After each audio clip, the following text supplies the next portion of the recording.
یہاں تک کہ دنیا کا سب سے بڑا کافر، بدبخت، لعین، ملعون، جس نے ود فیملی جہنم کے اندر اپنی بکنگ کرائی ہوئی ہے، جب حضور صلی اللہ علیہ وسلم کی ولادت ہوئی، میلاد ہوا، حضور کی پیدائش ہوئی، تو باندی نے آ کر کے پیدائش کی خبر سنائی، تو ابو لہب خوش ہوا کہ نہیں ہوا؟ ابو لہب خوش ہوا کہ نہیں ہوا؟ اور خوش ہو کر کے اس نے جشن منا کر کے اس باندی کو آزاد کیا کہ نہیں کیا؟ اگر میلاد مانتے ہو، ہم بھی مانتے ہیں، تو مقصد میلاد بھی مانو، حضور کا پیدائش کا مقصد کیا تھا یہ بھی مانو، حضور صلی اللہ علیہ وسلم کی ولادت کا مقصد کیا تھا یہ بھی مانو۔ اس لیے کہ اگر خالص میلاد مانیں گے اور مقصد میلاد کو فراموش کریں گے تو سچے محب، سچے عاشق رسول نہیں بن سکتے۔ عاشق رسول، محب رسول، حقیقی اتباع کرنے والے اور حقیقی محبت کرنے والے فقط منیں گے جب میلاد کے ساتھ مقصد میلاد بھی مانا جائے گا۔ اور مقصد میلاد کیا ہے؟ حضور صلی اللہ علیہ وسلم پر اتاری ہوئی کتاب کا خود بھی اتباع کیا جائے، اس کے مطابق زندگی گزاری جائے، اس کے مطابق عمل کیا جائے اور اس کی تبلیغ بھی کی جائے، دوسروں تک بھی مقصد میلاد پہنچایا جائے۔ ہم بھی مانتے ہیں حضور صلی اللہ علیہ وسلم کا میلاد، ہم بھی مانتے ہیں حضور صلی اللہ علیہ وسلم کی ولادت، آپ کی پیدائش، لیکن ہم کہتے ہیں کہ خالص میلاد نہیں بلکہ مقصد میلاد، مقصد پیدائش اور مقصد ولادت بھی ماننا پڑے گا، تب حضور صلی اللہ علیہ وسلم کی صحیح معنوں میں ہم شفاعت کے حقدار بنیں گے اور شفاعت کے مستحق۔ کائنات اگر بسائی گئی ہے تو مقصود محمد الرسول اللہ کی ذات ہے، اگر اس دھرتی کو بچھایا گیا ہے تو مقصود جناب محمد الرسول اللہ کی ذات ہے، اگر یہ چاند سورج ستارے جگمگا رہے ہیں اور روشنی دے رہے ہیں تو مقصود جناب محمد الرسول اللہ کی ذات ہے۔ اس لیے فرمایا لولاک لما خلقت الافلاک، اے محمد اگر تجھے پیدا کرنا نہ ہوتا تو میں کائنات کو پیدا نہ کرتا۔ یہ کائنات اگر بنائی گئی، بسائی گئی، بچھائی گئی تو مقصود جناب محمد الرسول اللہ صلی اللہ علیہ وسلم۔ بچے کو دکھا تو دو مجھے۔ چنانچہ حضور صلی اللہ علیہ وسلم کو جب چادر ہٹائی اور کپڑا ہٹایا اور چہرہ دیکھا تو کہنے لگی کہ میں گاؤں میں اتنے عرصے سے زندگی گزار رہی ہوں، آج تک اتنا خوبصورت بچہ میں نے دیکھا ہی نہیں۔ اٹھایا اور سینے سے لگایا۔ جناب آمینہ نے کہا تم گاؤں کی بات کرتی ہو، میں شہر میں رہتی ہوں، سارے شہر میں آج تک ایسا بچہ دیکھا ہی نہیں۔ میں ملکوں کا سفر کر کے آیا ہوں، آج تک میں نے کسی ملک کے اندر ایسا بچہ دیکھا ہی نہیں۔ تم گاؤں کی بات کرتی ہو، تم شہر کی بات کرتی ہو، تم ملکوں کی بات کرتی ہو، میں ساری دنیا کا چکر لگا چکا ہوں، ساری دنیا میں اتنا خوبصورت بچہ میں نے دیکھا ہی نہیں۔ الحمدللہ نحمده ونستعینه ونستغفره ونؤمن به ونتوکل علیہ ونعوذ بالله من شرور أنفسنا ومن سيئات أعمالنا من يهده الله فلا مضل له ومن يضلل فلا هادي له ونشهد أن لا إله إلا الله وحده لا شريك له ونشهد أن سيدنا وسندنا وشفيعنا ومولانا محمدا عبده ورسوله أرسله بالحق بشيرا ونذيرا وداعيا إلى الله بإذنه وسراجا منيرا أما بعد فأعوذ بالله من الشيطان الرجيم بسم الله الرحمن الرحيم يا أيها النبي إنا أرسلناك شاهدا ومبشرا ونذيرا وداعيا إلى الله بإذنه وسراجا منيرا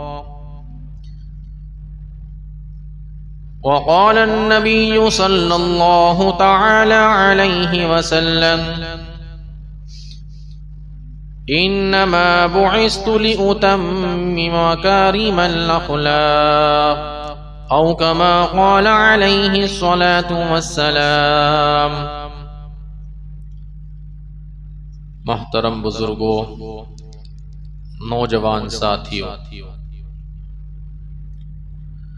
ماہ ربیع الاول شروع ہو چکا ہے۔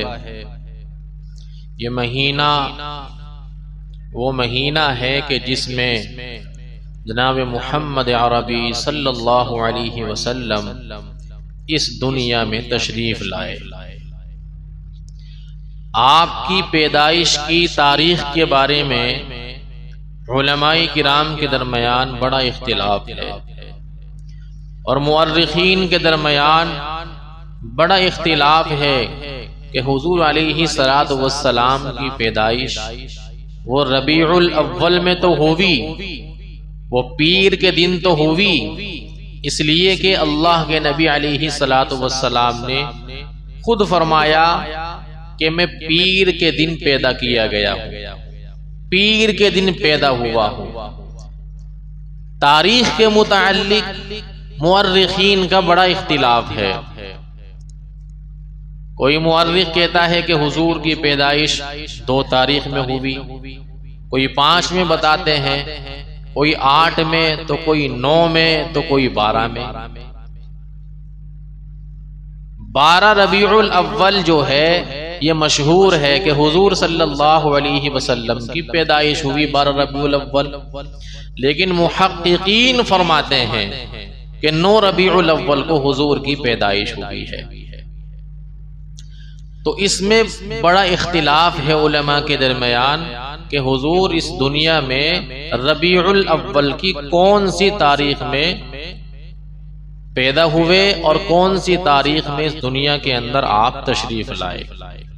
جب آپ اپنے گھروں کے اندر دوائیوں کی، کسی اور چیز کی رکھی ہوئی شیشی یا بوتلوں کو آپ اٹھاتے ہیں تو اس کے اوپر ایک عبارت لکھی ہوئی ہوتی ہے، شیک ویل بیفور یوز، فرمایا کہ استعمال کرنے سے پہلے اس کو ذرا ہلا لیں، اس کو جنبش حرکت دے لیں تھوڑا سا۔ اب دوائی خریدتے ہیں میڈیکل اسٹور سے، ڈاکٹر کے پاس سے، تو دوائیوں کی بوتلوں پر بھی یہ عبارت لکھی ہوئی ہوتی ہے، شیک ویل بیفور یوز، کہ آپ اس کو استعمال کرنے سے پہلے ذرا ہلا لیں، استعمال کرنے سے پہلے اس کو ہلا لیں۔ اللہ رب العزت کی سنت بھی یہی ہے کہ جب کسی بڑے انعام سے اللہ تبارک و تعالی کو نوازنا ہوتا ہے تو اس سے پہلے اللہ تبارک و تعالی پہلے انسانوں کو جنبش دیتے ہیں، حرکت دیتے ہیں، ان کو آزماتے ہیں، پہلے ان کو خوب جھنجھوڑتے ہیں اور خوب آزماتے ہیں اور خوب ان کو ہلاتے ہیں، تب جا کر کے ان کو بڑا انعام ملتا ہے اور بڑے اعزاز سے ان کو نوازا جاتا ہے۔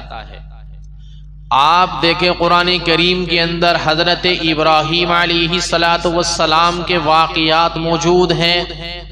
ابراہیم علیہ السلام کو اللہ رب العزت نے کتنی آزمائشوں سے ان کو گزارا، اور کتنی آزمائشوں سے گزرنے کے بعد پھر ان کو اللہ رب العزت نے وہ مقام عطا فرمایا جو دنیا کے اندر کسی اور کو عطا نہیں فرمایا۔ اللہ ارشاد فرماتے ہیں وَإِذِ ابْتَلَىٰ إِبْرَاهِيمَ رَبُّهُ بِكَلِمَاتٍ فَأَتَمَّهُنَّ، ابراہیم علیہ السلام کو جن آزمائشوں سے دوچار ہونا پڑا اور اللہ رب العزت نے جن چیزوں کے ذریعے سے ان کا امتحان لیا، ان کی آزمائش فرمائی، ابراہیم علیہ السلام نے ان تمام آزمائشوں میں، ان تمام کے تمام امتحانات میں اعلی نمبرات سے کامیابی حاصل کی۔ فَأَتَمَّهُنَّ کا مطلب علماء نے لکھا ہے کہ آپ نے 100% کامیابی حاصل کی۔ کتنے آزمائشیں اور کتنے امتحانات ابراہیم علیہ السلام کے ہوئے ہیں، یہ آپ حضرات ہر سال سنتے رہتے ہیں۔ فَأَتَمَّهُنَّ، اللہ رب العزت نے ان کو جو ہے کامیابی 100% کامیابی عطا فرمائی، بلکہ اللہ نے پھر ان کو یوں فرمایا انی جاعلک للناس اماما، اللہ رب العزت نے ان کو دنیا جہان کے لیے امام بنا دیا۔ امام الناس ان کو اسی وقت بنایا گیا جب ساری آزمائشوں سے ان کو گزار کر کے اور انہوں نے اعلی نمبرات سے کامیابی حاصل کی، پھر ان کو یہ تمغہ ملا، پھر ان کو یہ سرٹیفکیٹ ملا، پھر ان کو یہ میڈل ملا کہ انی جاعلک للناس اماما، دنیا کے امام ان کو بنا دیا گیا۔ ابراہیم علیہ السلام نے ایک دعا مانگی، یا اللہ جتنی آزمائشوں سے مجھے گزارا، جتنے امتحانات سے مجھے گزارا ہے، یا اللہ جب تمام امتحانات سے گزار کر میں اس قابل ہو گیا کہ اللہ آپ کی نظر میں کامیابی مل گئی، ابراہیم علیہ السلام نے اللہ تبارک و تعالی سے ایک دعا مانگی، ربنا وبعث فیہم رسولا منہم یتلو علیہم آیاتک ویعلمہم الکتاب والحکمت ویزکیہم، فرمایا اے اللہ جس آخری نبی کو آپ نے بھیجنا اور مبعوث فرمانا ہے، یا اللہ اس آخری نبی کو اس دھرتی کے اوپر، مکے کی وادی کے اوپر اور مکے کی زمین کے اوپر مکے والوں کے درمیان مبعوث فرما، تاکہ وہ نبی یہاں پر آئے، لوگوں کو تزکیہ کرے، لوگوں کو حکمت کی بات بتائے اور کتاب و سنت کی تعلیم دے۔ ابراہیم علیہ السلام نے نبی آخر الزمان جناب محمد عربی صلی اللہ علیہ وسلم کے لیے دعا فرمائی، اللہ جس آخری نبی کو آپ نے مبعوث فرمانا ہے، بھیجنا ہے، اس کو یہاں پر مکے والوں کے درمیان مبعوث فرما۔ تو میں نے عرض کیا کہ اللہ رب العزت جب بڑی کامیابی، بڑا انعام عطا فرماتے ہیں تو اس سے پہلے آزماتے ہیں۔ پچھلی امتوں کو بھی آزمایا گیا، فرمایا مستهم البأساء والضراء وزلزلوا حتى يقول الرسول والذين آمنوا معه متى نصر الله، کہ اللہ رب العزت نے جو پچھلی امتیں گزری ہیں اور پچھلی قومیں گزری ہیں ان کو بھی سخت قسم کی آزمائشوں سے، امتحانات سے گزارا اور ان کو جھنجھوڑ کر رکھ دیا گیا، تنگ دستی ان پر آئی، مفلسی ان پر آئی اور ان کے اوپر ظلم و ستم کے پہاڑ توڑے گئے، یہاں تک کہ اس وقت کی قوم اور ان کے نبی اور رسول یوں کہنے پر مجبور ہو گئے، متی نصر اللہ، کہاں ہے اللہ کی مدد، اللہ کی مدد کب آئے گی؟ صحابہ کرام پر بھی آزمائشیں آئیں، هنالک ابتلی المؤمنون وزلزلوا زلزالا شدیدا، صحابہ کرام کو بھی اللہ رب العزت نے کتنی آزمائشوں سے گزارا اور کیسے امتحانات صحابہ کرام پر آئے، لیکن جب صحابہ کرام کامیاب ہوئے تو اللہ رب العزت نے ان کو کہیں فرمایا اولئک هم المفلحون، کہیں فرمایا اولئک هم الفائزون، یہ لوگ کامیاب ہیں۔ ایسی کامیابی صحابہ کرام نے حاصل کی ہے کہ جس کامیابی کے بعد ناکامی نہیں ہے۔ پھر اللہ رب العزت کی طرف سے سرٹیفکیٹ مل گیا اور تمغہ مل گیا اور میڈل مل گیا، اور فرمایا رضی اللہ عنہم ورضوا عنہ، کہ صحابہ کرام کی جماعت وہ ہے کہ اللہ ان سے راضی اور یہ اللہ سے راضی ہو گئے۔ دنیا کا کوئی ولی، کوئی قطب، کوئی ابدال، کتنے بڑے سے بڑا ولی کیوں نہ ہو اور کتنے بڑے سے بڑا ابدال اور قطب کیوں نہ ہو، کوئی یہ نہیں کہہ سکتا کہ اللہ مجھ سے راضی ہے۔ لیکن ایک عام صحابی بھی کھڑے ہو کر کے اس بات کا اعلان کر سکتا ہے کہ اللہ مجھ سے راضی ہے۔ کیوں؟ اس لیے کہ صحابہ کرام سے رضا کا پروانہ، صحابہ کرام سے خوشنودی کا پروانہ اللہ تبارک و تعالی نے اپنے قرآن کریم کے اندر عطا فرما دیا، رضی اللہ عنہم ورضوا عنہ، اللہ ان سے راضی اور یہ اللہ سے راضی ہیں۔ تو بہرحال میں نے عرض کیا کہ اللہ تبارک و تعالی جب بڑی کامیابی اور بڑا اعزاز عطا فرماتے ہیں تو اس سے پہلے آزماتے ہیں۔ چنانچہ جناب محمد عربی صلی اللہ علیہ وسلم کو جب اس دنیا کے اندر آنا اور تشریف لانا تھا، آپ کی پیدائش سے پہلے بھی آپ کے 3 قریبی رشتہ داروں پر بڑی سخت قسم کی آزمائش آئی ہے، بڑی آزمائش آئی ہے۔ سب سے پہلی آزمائش، سب سے پہلا امتحان آپ کے دادا کے اوپر آیا۔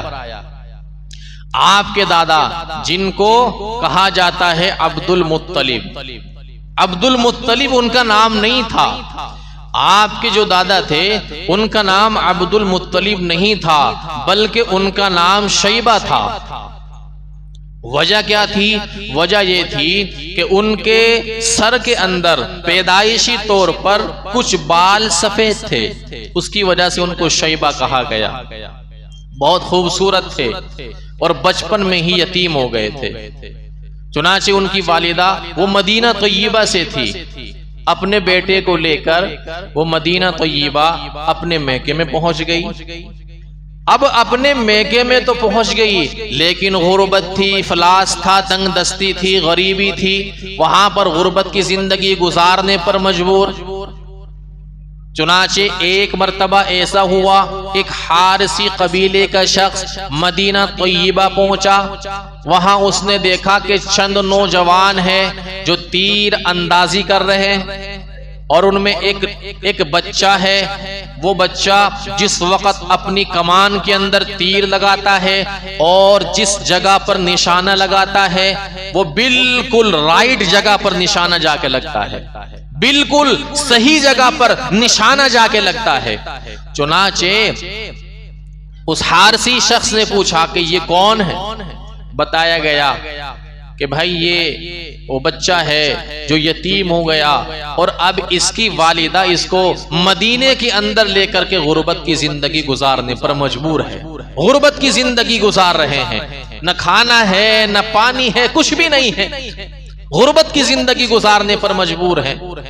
چنانچہ حضور صلی اللہ علیہ وسلم کے دادا جن کا نام شیبہ تھا وہ اشعار بھی پڑھ رہے تھے، وہ شعر بھی پڑھ رہے تھے کہ لوگوں میں وہ شخص ہوں، میں اس قبیلے کا، اس خاندان کا شخص ہوں کہ جس خاندان کے ہر بندے کا نشانہ صحیح جگہ پر لگنا اس کو زیب دیتا ہے۔ چنانچہ وہ حارسی شخص وہ مدینے سے مکہ مکرمہ چلا گیا اور جا کر کے حضور کے جو دادا تھے، حضور کے دادا تھے، ان کے چچا سے جا کر کے ملا، اور ان کے چچا بڑے امیر آدمی تھے، امراء میں سے تھے ان کے چچا۔ چنانچہ جا کر کے ان کو بہت زیادہ برا بھلا کہا اور ان کو اکسایا اس بات پر کہ یار تم مکے کے امیر ترین لوگ ہو، تم مکے کے امراء میں سے ہو، اور تمہارا بھتیجا اپنی والدہ کے ساتھ مدینے کے اندر غربت کی، تنگ دستی کی، مفلسی کی زندگی گزار رہا ہے، تمہیں شرم نہیں آتی؟ کیا تم اپنے بھتیجے کی کفالت نہیں کر سکتے؟ اس کا ذمہ نہیں اٹھا سکتے؟ اس کی ذمہ داری کو تم قبول نہیں کر سکتے؟ مطلب کو اکسایا۔ چنانچہ مطلب نے ٹھان لیا کہ میں مدینہ طیبہ جا کر اپنے بھتیجے کو اپنے ساتھ لے کر کے آؤں گا اور اس کی کفالت کروں گا، اس کی پرورش کروں گا، اس کی تربیت کروں گا، اس کا ذمہ اٹھاؤں گا۔ چنانچہ مطلب پہنچ گئے مدینے کے اندر اور جا کر کے آپ کی والدہ سے ملاقات کی اور کہا کہ میں شیبہ کا چچا ہوں، مطلب ہوں، لہٰذا میں چاہتا ہوں کہ اپنے بھتیجے کی پرورش کروں، اس کی تربیت کروں، اس کا بہترین انتظام کروں، میں اس کو اپنے ساتھ مکہ مکرمہ واپس لے جانا چاہتا ہوں۔ چنانچہ خاتون نے کہا کہ نہیں، میں اپنے بچے کے بغیر کس طریقے سے زندگی گزاروں گی؟ میں برداشت نہیں کر سکتی اپنے بچے کی جدائی کا صدمہ اور اس پریشانی کو، اس غم کو، لہٰذا میں تمہارے ساتھ بھیجنے کے لیے تیار نہیں۔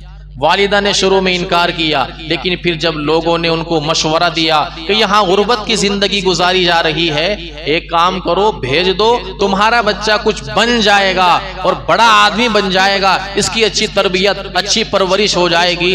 چنانچہ شیبہ کو ان کے چچا مطلب کے ساتھ روانہ کر دیا، اور جس وقت وہ مکہ مکرمہ میں داخل ہو رہے تھے اپنی سواری پر سوار ہو کر، اب سواری کے آگے تو بیٹھے ہوئے تھے مطلب اور ان کے پیچھے بیٹھا ہوا تھا ان کا بھتیجا شیبہ۔ لوگوں نے سمجھا کہ مطلب اپنے لیے کوئی غلام خرید کر کے لے آئے، مطلب اپنے لیے کوئی غلام خرید کر کے لے آئے۔ چنانچہ اسی وقت سے حضور کے دادا کا نام عبد المطلب پڑ گیا۔ حالانکہ نام کیا تھا؟ شیبہ نام تھا حضور کے دادا کا، عبد المطلب تو نام نہیں تھا۔ وہ اپنے چچا کے غلام تو نہیں تھے، لیکن لوگوں نے سمجھا کہ یہ عبد المطلب ہیں، یہ مطلب کے غلام ہے، مطلب ان کو خرید کر کے لائے ہیں اور اپنا غلام بنا کر کے لائے. لیکن جب ان کو پتہ لگا کہ یہ مطلب کے غلام نہیں بلکہ بھتیجے ہیں، اسی وقت سے ان کا نام پھر بھی عبد المطلب پڑ گیا. اور آج تک حضور صلی اللہ علیہ وسلم کے دادا کو عبد المطلب کہتے ہیں، مطلب کے غلام. حالانکہ وہ مطلب کے غلام تو نہیں تھے، اپنے چچا کے غلام تو نہیں تھے. پھر وہ مکہ مکرمہ کے اندر زندگی گزار رہے تھے اور ان کی تربیت اور ان کے اندر بڑی قائدانہ صلاحیتیں تھی، کرائسس مینجمنٹ، ان کے اندر ہنگامی حالات سے نمٹنے کی ایک صلاحیت، ایک قوت تھی، استعداد تھی. اسی لیے سب لوگوں نے مل جل کر جب وہ جوان ہوئے تو ان کو بیت اللہ کا کنجی بردار بنا دیا، بیت اللہ کا انچارج بنا دیا.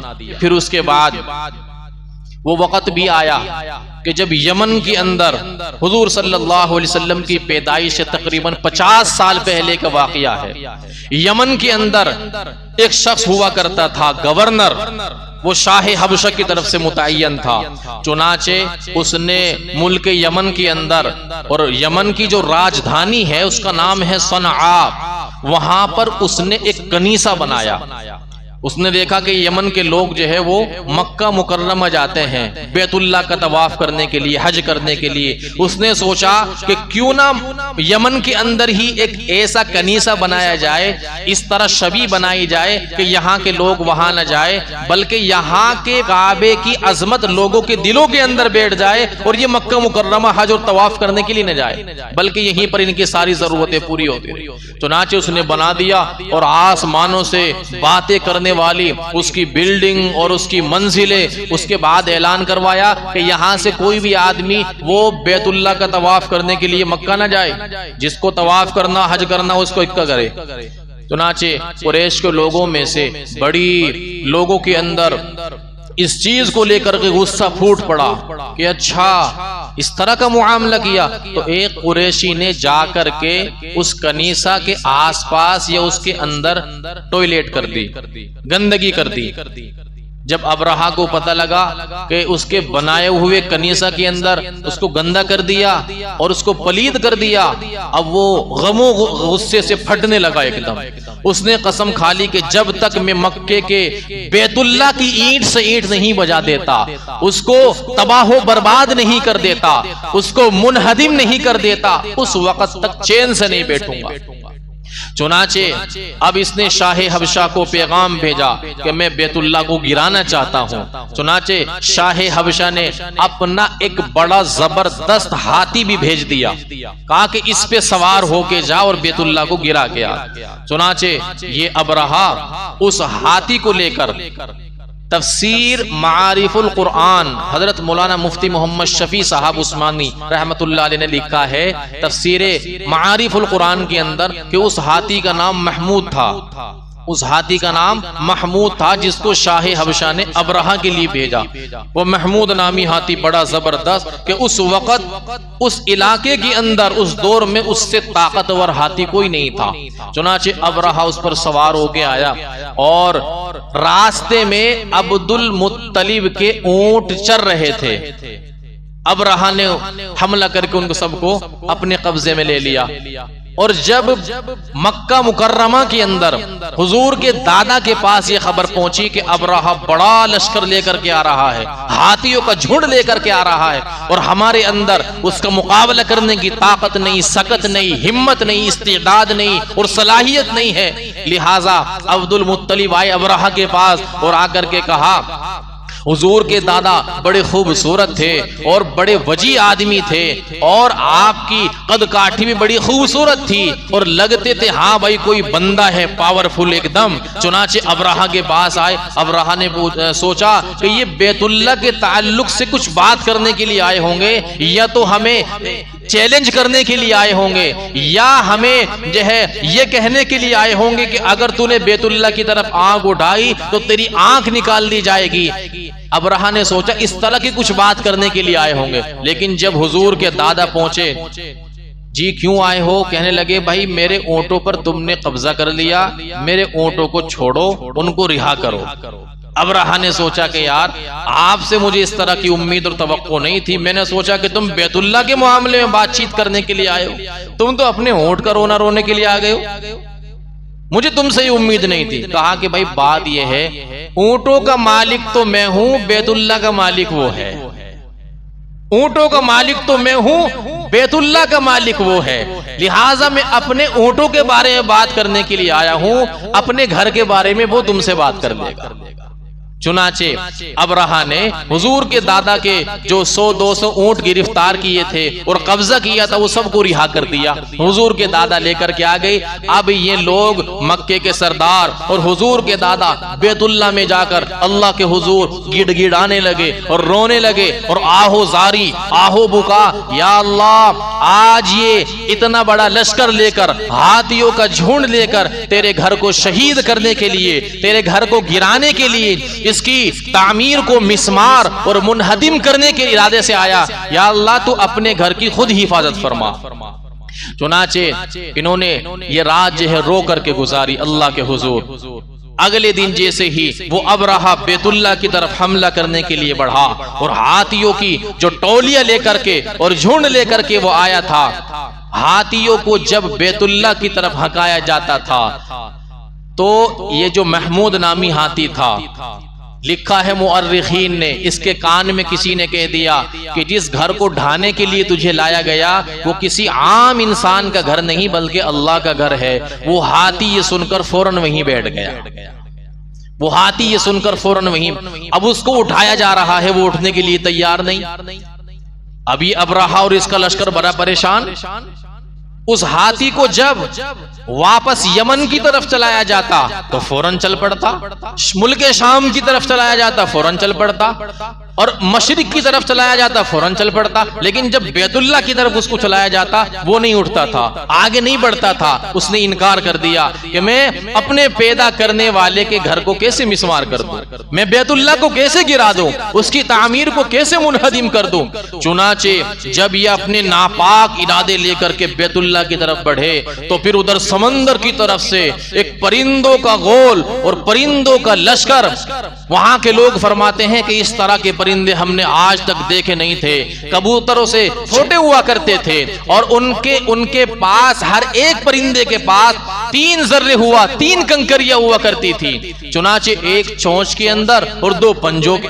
چنانچہ جیسے ہی وہ پرندوں کا لشکر آیا اور ان کی چونچ میں جو کنکریاں تھی انہوں نے اوپر سے اس کو نیچے چھوڑا۔ لکھا ہے تفسیروں کے اندر کہ جس شخص کو بھی لگتی تھی سر میں لگ کر کے نیچے سے نکل جایا کرتی تھی، ہاتھی کو لگتی تو ہاتھی کو بھی وہیں پر ڈھیر کر دیا کرتی تھی۔ اللہ رب العزت جب چاہتے ہیں تو معمولی سے پرندے سے بھی اتنا بڑا کام لے لیا کرتے ہیں، اس لیے کہ میرے محترم بزرگ و عزیز دوستو، اللہ تبارک و تعالی اسباب کے پابند نہیں ہے، اللہ تعالیٰ اسباب کے محتاج نہیں ہے، میں اور آپ تو اسباب کے محتاج ہیں۔ کیوں؟ اس لیے کہ اللہ نے دنیا کو دار الاسباب بنایا ہے۔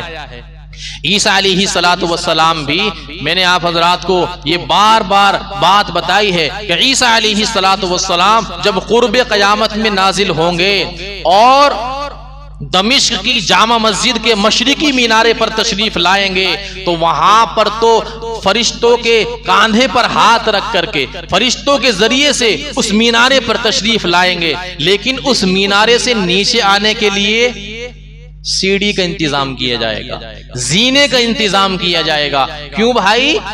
جب دوسرے آسمان سے آپ مشرقی مینارے پر اور اس سفید مینارے پر فرشتوں کے ذریعے سے آگئے تو وہاں سے یہاں تک آنے میں کیا پریشانی؟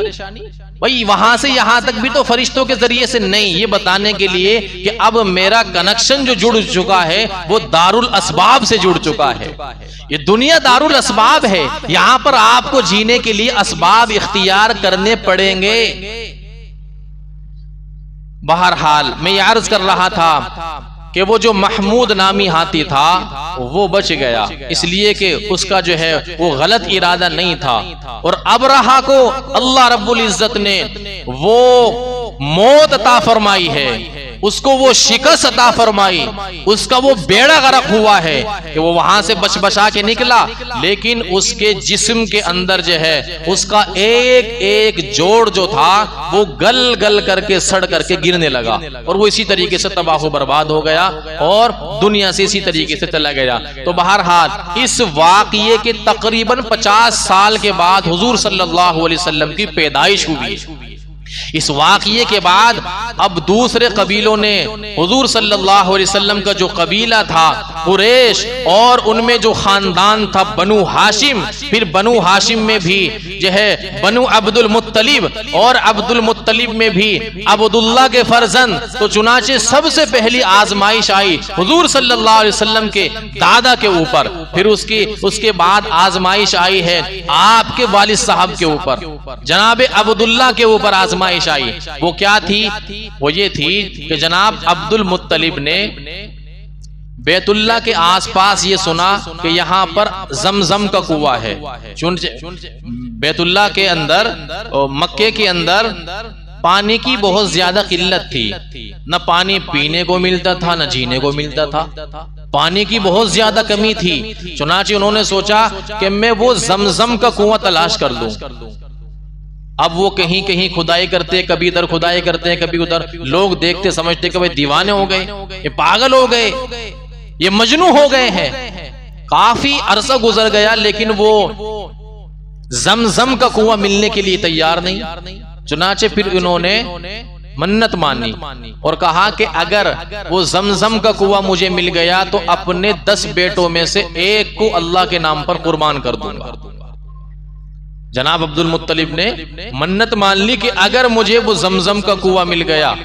چنانچہ اس کے کچھ عرصے کے بعد دیکھا کہ ایک چٹان ہے، اب اس چٹان کو جیسے ہی انہوں نے کھودا وہ زمزم کا جو کنواں تھا وہ نمودار ہو گیا اور وہ برآمد ہو گیا، وہ نکل آیا۔ اب لوگوں کے اندر ایک خوشی کی لہر دوڑ گئی، تمام لوگ خوش، لیکن جناب عبد المطلب غم زدہ۔ کیوں بھائی؟ اب ایک بیٹے کو قربان کرنا پڑے گا اللہ کے نام پر۔ چنانچہ قرعہ ڈالا، پرچیاں ڈالی، حضور صلی اللہ علیہ وسلم کے والد کا نام نکل آیا، جو آپ کے سب سے چھوٹے بیٹے تھے، سب سے خوبصورت تھے، سب سے پیارے تھے، کہ جناب عبداللہ حضور کے دادا کو قربان کرو۔ چنانچہ جیسے ہی یہ قربان کرنے کے لیے لے کے چلے، رشتہ داروں نے کہا کہ عبداللہ کو قربان نہ کرو، بلکہ ایک کام کرو، تم عبداللہ اور اونٹوں کے درمیان قرعہ ڈالو، 10 اونٹ ادھر اور ادھر رکھو عبداللہ کو، اور پرچیاں بناؤ، قرعہ بناؤ، جس کے نام قرعہ نکل آئے اسی کو قربان کر دو۔ چنانچہ انہوں نے جب قرعہ ڈالا تو پھر عبداللہ کے نام نکل آیا۔ لوگوں نے کہا کہ قربان نہ کرو، ایک کام کرو، 10 اونٹ اور بڑھا لو۔ 10 اونٹ اور بڑھائے، 20 ہو گئے، پھر قرعہ ڈالا، پھر جناب عبداللہ کے نام قرعہ نکلا، کہا کہ 10 اور بڑھا لو، 30 ہو گئے، پھر قرعہ ڈالا، پھر جناب عبداللہ کے نام قرعہ نکلا، کہا کہ 10 اور بڑھا لو، 40 کر لو۔ ہوتے ہوتے ہوتے ہوتے 100 اونٹ پہنچ گئے۔ جب 100 اونٹ پہنچ گئے تب قرعہ اونٹوں کے نام نکلا۔ چنانچہ حضور صلی اللہ علیہ وسلم کے والد کی جگہ پر پھر 100 اونٹوں کو قربان کیا گیا۔ یہ حضور صلی اللہ علیہ وسلم کے والد کے اوپر آزمائش آئی حضور کی پیدائش سے پہلے۔ ایک اعرابی، ایک دیہاتی حضور کے پاس آئے اور آ کر کے آپ کو پکارا، یا ابن الذبیحین، اے 2 ذبح ہونے والوں کے بیٹے، اے 2 ذبیحوں کے بیٹے۔ حضور مسکرائے۔ صحابہ نے پوچھا، یا رسول اللہ 2 ذبح ہونے والوں کے بیٹے آپ کو کیوں کہا؟ کہ بات یہ ہے کہ میرے اجداد میں، میرے آباء و اجداد میں 2 ذبح ہوئے ہیں، ایک حضرت اسماعیل علیہ السلام اور ایک میرے والد جناب عبداللہ، یہ بھی ذبح ہیں۔ چنانچہ پھر اس کے بعد آزمائش ہوئی ہے۔ جناب عبداللہ ایک مرتبہ راستے سے گزر رہے تھے، آپ کی پیشانی کے اندر نور نبوت چمکتا تھا۔ ایک فاطمہ نامی خاتون نے دیکھا، اس نے جناب عبداللہ کو دعوت دی، بدکاری کی، زنا کی۔ چنانچہ جناب عبداللہ نے کہا کہ حرام کام کا ارتکاب کرنے سے بہتر ہے کہ میں مر جاؤں، میں اس حرام کام کو ہرگز انجام نہیں دے سکتا۔ پھر اس کے کچھ عرصے کے بعد حضرت آمینہ سے آپ کی شادی ہوئی اور آپ کی پیشانی کے اندر جو نور نبوت تھا وہ منتقل ہو گیا جناب آمینہ کے رحم کے اندر۔ پھر اس کے بعد حضور کے والد وہاں سے گزرے، اب اس فاطمہ نامی عورت نے دیکھا تو کچھ نہیں کہا۔ حضور کے والد نے خود پوچھا کہ اس وقت کیا کہہ رہی تھی، اس وقت کیا کہہ رہی تھی، کیا تیری نیت تھی اس وقت؟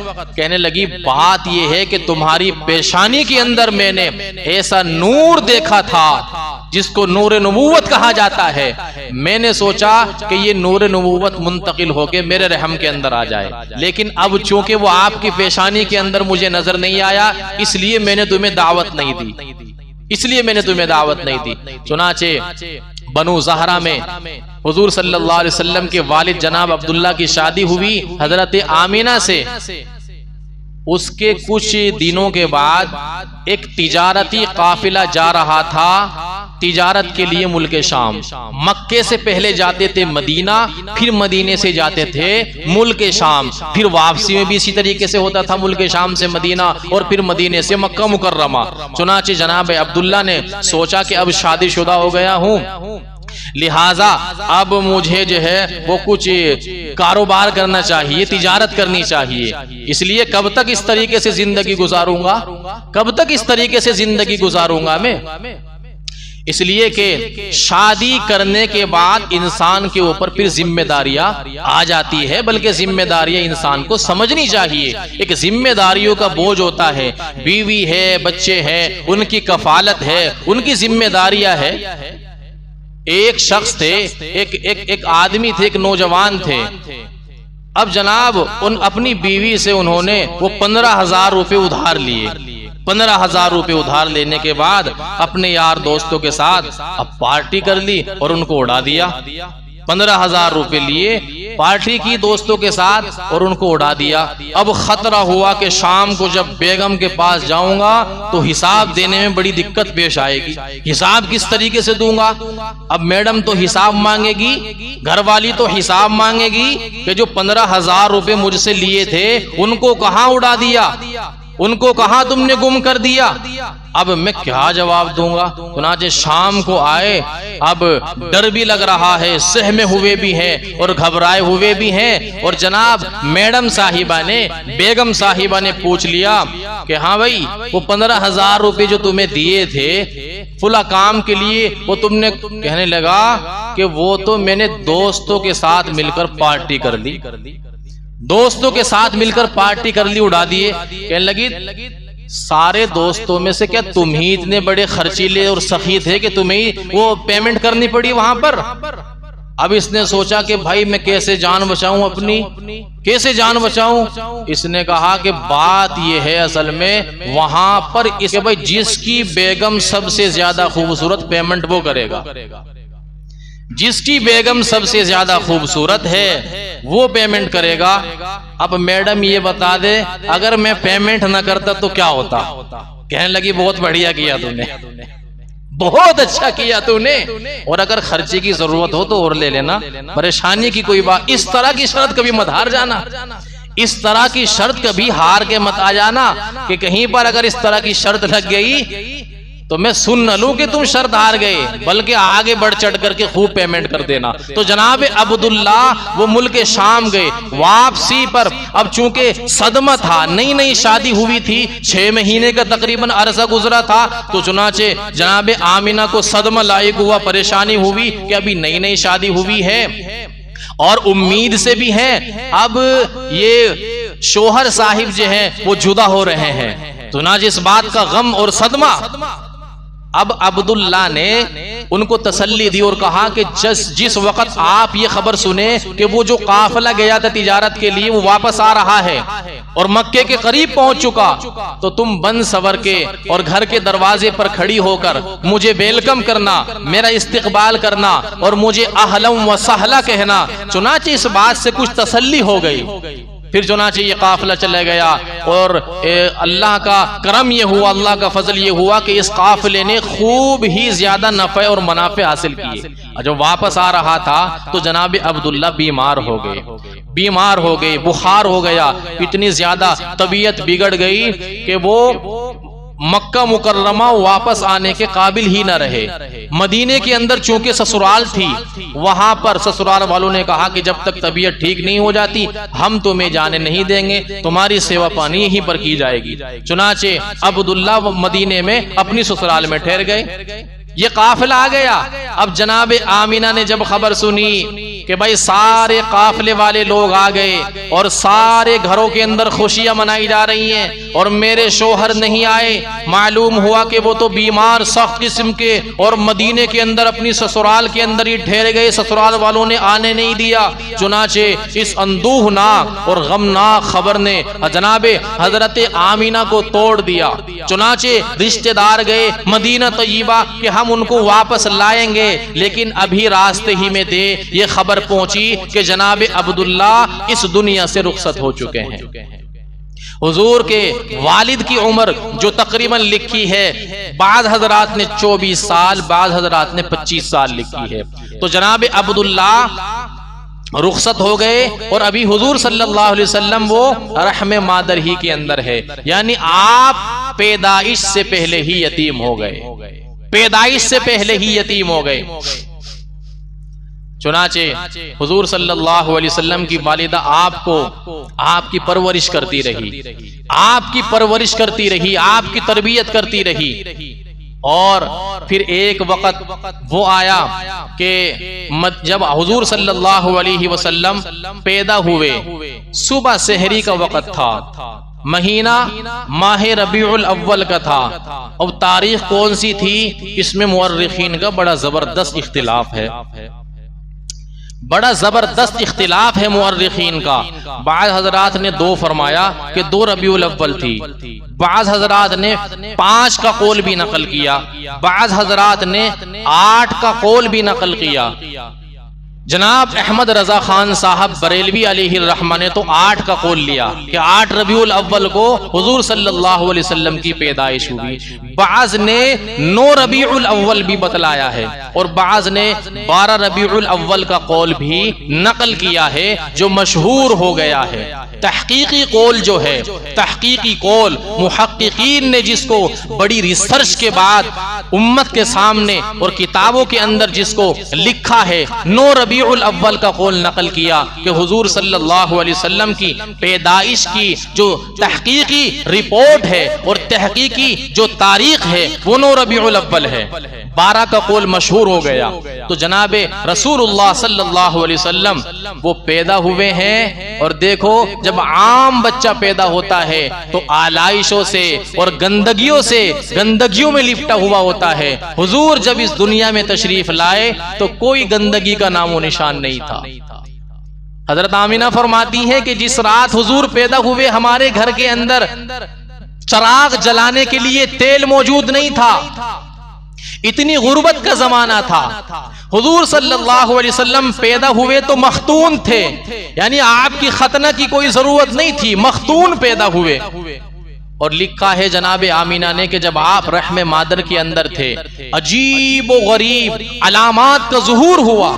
کیا ظہور ہوا؟ فرماتی ہیں کہ جس وقت میں راستہ چلتی تھی مجھے ایسا لگتا تھا کہ یہ پیڑ جھک کر کے مجھے سلام کر رہے ہیں، مجھے ایسا لگتا تھا کہ چاندنی رات میں جب باہر نکلتی اور ستاروں کا ایک ہجوم ہوتا تھا، مجھے لگتا تھا کہ یہ ستارے میرے قریب آ رہے ہیں اور مجھے سلامی دے رہے ہیں۔ حضرت آمینہ فرماتی ہے کہ جس وقت میں کنویں کے قریب پانی بھرنے کے لیے جایا کرتی تھی، اب کنویں کا جو پانی ہوتا ہے بہت گہرا ہوتا ہے، اس کو کھینچنا پڑتا ہے، لیکن جس وقت میں قریب جاتی وہ پانی ابل کر کے اس کے چشمے باہر کو بجایا کرتے تھے۔ اور یہ بات اتنی مشہور تھی، اتنی عام تھی کہ مدینے کی لڑکیاں، مدینے کی عورتیں بھی حضرت آمینہ کو پکڑ کے کنویں کے پاس کھڑی کرتی، جناب آمینہ اس وقت آپ یہاں پر کھڑی رہیں، اس لیے کہ ہم کنویں سے پانی نکالیں گی، جس وقت تک آپ یہاں پر کھڑی رہیں گی کنویں کا پانی اوپر ہی رہے گا۔ حضور صلی اللہ علیہ وسلم کی پیدائش سے پہلے اس طرح کی علامات کا ظہور ہوا، اور اس طرح کی گویا اللہ تبارک و تعالی یہ بتانا چاہ رہے تھے کہ لوگوں، جس کو آسمان کے ستارے بھی سلامی دے رہے ہیں اور جس کے لیے یہ درختوں کے پتے بھی جھک کر کے سلامی دے رہے ہیں، تمہیں بھی عزت اسی وقت ملے گی جس وقت اس نبی کے قدموں میں آؤ گے، اس کا اتباع کرو گے۔ اس لیے کہ صحابہ کرام نے حضور کا اتباع کیا، کیا فرمایا؟ اصحابی کالنجوم فبأیہم اقتدیتم اہتدیتم، فرمایا میرے صحابہ ستاروں کی مانند ہے۔ جس طریقے سے آسمان کے ستارے بلند ہوتے ہیں، ان کا مقام اونچا ہوتا ہے، میرے صحابہ کا مقام بھی، رتبہ بھی، درجہ بھی ستاروں کی طرح بلند ہے، اور ان کا مقام اتنا بلند ہے جیسا ستاروں کا مقام بلند ہوا کرتا ہے۔ فرمایا کہ میرے صحابہ ستاروں کی طرح ہے، اگر ایک کبھی اتباع کر لو گے، اقتداء کر لو گے تو ہدایت پا جاؤ گے۔ چنانچہ اب ایک قبیلہ ہے تقریباً مکے سے 100-150 کلومیٹر دور، بنو سعد کے نام سے، طائف کے اندر۔ چنانچہ وہاں کی عورتوں نے سنا تو وہاں کی عورتیں، چند عورتیں جمع ہو کر کے آئی اب مکہ مکرمہ کے اندر، تاکہ وہاں کے جو نو مولود بچے ہیں ان کو دودھ پلانے کے لیے اپنے ساتھ لے کے آئیں۔ مقصد کیا تھا؟ مقصد یہ تھا کہ جب دودھ پلا کر ان کی تربیت اور پرورش کر کے واپس جائیں گی تو ایک انکم کا ذریعہ بنے گا، ایک آمدنی کا ذریعہ بنے گا۔ چنانچہ حضرت حلیمہ سعدیہ کی بھی قسمت جاگی اور مقدر جاگا اور نصیب جاگا، اور انہوں نے بھی وہاں سے اپنی سواری پر اپنے شوہر کے ساتھ قصد اور ارادہ کیا، اور وہ بھی مکے کی طرف رخت سفر باندھ کر کے نکل پڑی۔ جب آ رہی تھی تو جس سواری پر سوار تھی بہت لاغر تھی، کمزور تھی، دبلی تھی، پتلی تھی، بہت ضعیف۔ چنانچہ جو دوسری خواتین تھی ان کی سواریاں تیز رفتار تھی، اب وہ بڑی تیزی کے ساتھ جا رہی ہیں۔ حضرت سعدیہ، حضرت حلیمہ سعدیہ کی جو سواری ہیں وہ بڑی سست رفتاری کے ساتھ چل رہی ہیں۔ اب ان عورتوں کو درمیان میں 2-3 جگہ اسٹاپ لینا پڑا، رکنا پڑا، بریک لینا پڑا، تاکہ حضرت حلیمہ کی سواری ہم تک پہنچ جائے۔ چنانچہ کہنے لگی کہ تمہاری سواری بڑی کمزور ہے، تمہارے چکر میں ہم بھی لیٹ ہو جائیں گے، اس لیے ہمیں اجازت دو تاکہ ہم پہلے پہنچ جائے۔ حضرت حلیمہ سعدیہ نے کہا کہ اجازت ہے۔ چنانچہ وہ مکہ مکرمہ میں پہنچ کر کے انہوں نے چیک کیا، انہوں نے تحقیق و تفتیش کرنے کے بعد مالدار گھرانوں کے بچے اٹھا لیے کہ یہاں سے انکم کا، آمدنی کا اچھا خاصا ذریعہ بنے گا۔ چنانچہ حضور صلی اللہ علیہ وسلم یتیم تھے، ان کی طرف کوئی دیکھنے کے لیے، ان کو پوچھنے کے لیے کوئی تیار نہیں۔ پوچھا کہ والد کیا کام کرتے ہیں؟ والد تو وفات سے پہلے ہی، والد تو جو ہے پیدائش سے پہلے ہی وفات پا چکے ہیں، لہٰذا حضور صلی اللہ علیہ وسلم کو کوئی عورت لینے کے لیے تیار نہیں۔ چنانچہ حلیمہ سعدیہ جس وقت پہنچی اور دیکھا کہ سارے امیر گھرانے کے بچے وہ پہلے ہی تقسیم ہو چکے ہیں، اب واپس جانا ایک عجیب سا لگا۔ چنانچہ حضرت آمینہ کے گھر آئی اور آ کر کے کہا کہ بچے کے والد کیا کام کرتے ہیں؟ کہ وفات پا چکے ہیں پیدائش سے پہلے ہی۔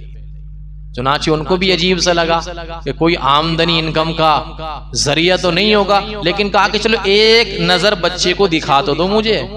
چنانچہ حضور صلی اللہ علیہ وسلم کو جب چادر ہٹائی اور کپڑا ہٹایا اور چہرہ دیکھا تو کہنے لگی جناب حضرت حلیمہ سعدیہ کہ میں گاؤں میں اتنے عرصے سے زندگی گزار رہی ہوں، آج تک اتنا خوبصورت بچہ میں نے دیکھا ہی نہیں۔ اٹھایا اور سینے سے لگایا۔ جناب آمینہ نے کہا تم گاؤں کی بات کرتی ہو، میں شہر میں رہتی ہوں، سارے شہر میں آج تک ایسا بچہ دیکھا ہی نہیں۔ عبد المطلب کھڑے ہوئے تھے، کہنے لگے کہ تم گاؤں کی بات کرتی ہو، تم شہر کی بات کرتی ہو، میں ملکوں کا سفر کر کے آیا ہوں، آج تک میں نے کسی ملک کے اندر ایسا بچہ دیکھا ہی نہیں۔ حضرت جبرائیل علیہ السلام سے اگر اس وقت پوچھتے اور ان کے خیالات کا اظہار کرواتے، حضرت جبرائیل کہتے کہ تم گاؤں کی بات کرتی ہو، تم شہر کی بات کرتی ہو، تم ملکوں کی بات کرتی ہو، میں ساری دنیا کا چکر لگا چکا ہوں، ساری دنیا میں اتنا خوبصورت بچہ میں نے دیکھا ہی نہیں۔ اور اگر اس وقت اللہ تبارک و تعالی سے بھی اللہ تعالیٰ کا کمنٹ پوچھتے، اللہ تعالیٰ کا تبصرہ پوچھتے، تو اللہ کا کیا جملہ ہوتا، اللہ کا کیا تبصرہ ہوتا اور اللہ کا کیا کمنٹ ہوتا؟ اللہ یوں فرماتے کہ تم گاؤں کی بات کرتے ہو، شہر کی بات کرتے ہو، ملکوں کی بات کرتے ہو، دنیا کی بات کرتے ہو، ساری دنیا کو میں نے پیدا کیا، ساری کائنات کو میں نے بنایا، بسایا، آباد کیا، آج تک میں نے اتنا خوبصورت بچہ پیدا ہی نہیں کیا۔ اللہ تبارک و تعالیٰ کا یہ کمنٹ ہوتا، اللہ تبارک و تعالیٰ کا۔ اور یہ کائنات اگر بسائی گئی ہے تو مقصود محمد الرسول اللہ کی ذات ہے، اگر اس دھرتی کو بچھایا گیا ہے تو مقصود جناب محمد الرسول اللہ کی ذات ہے، اگر یہ چاند سورج ستارے جگمگا رہے ہیں اور روشنی دے رہے ہیں تو مقصود جناب محمد الرسول اللہ کی ذات ہے۔ اس لیے فرمایا لولاک لما خلقت الافلاک، اے محمد اگر تجھے پیدا کرنا نہ ہوتا تو میں کائنات کو پیدا نہ کرتا۔ یہ کائنات اگر بنائی گئی، بسائی گئی، بچھائی گئی تو مقصود جناب محمد الرسول اللہ صلی اللہ علیہ وسلم کی ذات گرامی ہے اور ذات اقدس ہے۔ اس لیے میرے محترم بزرگ و عزیز دوستو، بعض لوگ ہمیں اس بات کا طعنہ دیتے ہیں کہ ہم حضور کا میلاد نہیں مانتے۔ کون بدبخت ہے جو حضور کا میلاد نہیں مانتا؟ ہم حضور کا میلاد مانتے ہیں، ہم حضور کا میلاد مانتے ہیں۔ میلاد کا مطلب کیا ہوتا ہے؟ میلاد کا مطلب ہوتا ہے ولادت، ولادت کا مطلب ہوتا ہے پیدائش۔ اور میرے خیالات یہ کہتے ہیں کہ مسلمان تو مسلمان، کوئی کافر بھی حضور کے میلاد کا منکر نہیں ہوگا۔ کون نہیں مانتا؟ کسی کافر کو کھڑا کرو، اس سے پوچھو کیا حضور کی پیدائش مانتے ہو کہ نہیں مانتے؟ مانتے ہیں۔ عیسائی سے پوچھو حضور کی پیدائش مانتے؟ سب مانتے ہیں، یہاں تک کہ دنیا کا سب سے بڑا کافر، بدبخت، لعین، ملعون، جس نے ود فیملی جہنم کے اندر اپنی بکنگ کرائی ہوئی ہے، ابو لہب، جس کے متعلق پوری سورت نازل ہوئی، تبت یدا ابی لہب وتب، پوری ود فیملی جس نے جہنم کے اندر اپنی بکنگ کرائی ہوئی ہے۔ جب حضور صلی اللہ علیہ وسلم کی ولادت ہوئی، میلاد ہوا، حضور کی پیدائش ہوئی، تو باندی نے آ کر کے پیدائش کی خبر سنائی تو ابو لہب خوش ہوا کہ نہیں ہوا؟ ابو لہب خوش ہوا کہ نہیں ہوا؟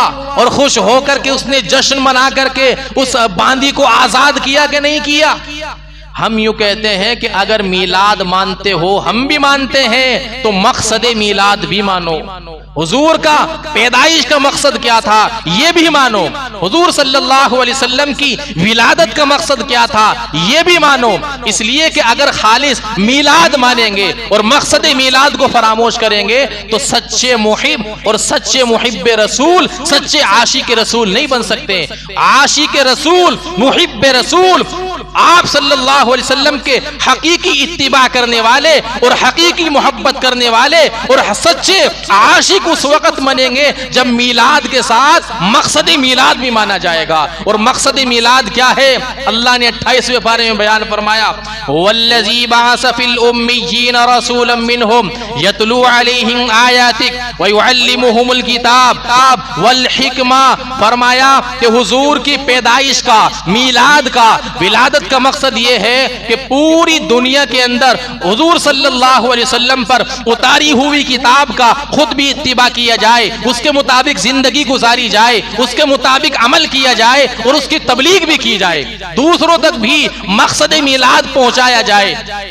تو میرے محترم بزرگ و عزیز دوستو، ہم بھی مانتے ہیں کہ حضور صلی اللہ علیہ وسلم کا میلاد، ہم بھی مانتے ہیں حضور صلی اللہ علیہ وسلم کی ولادت، آپ کی پیدائش، لیکن ہم کہتے ہیں کہ خالص میلاد نہیں بلکہ مقصد میلاد، مقصد پیدائش اور مقصد ولادت بھی ماننا پڑے گا، تب حضور صلی اللہ علیہ وسلم کی صحیح معنوں میں ہم شفاعت کے حقدار بنیں گے اور شفاعت کے مستحق بنیں گے۔ اللہ تبارک و تعالی ہم سب کو کہنے سننے سے زیادہ عمل کی توفیق عطا فرمائے۔ وما علینا الا البلاغ۔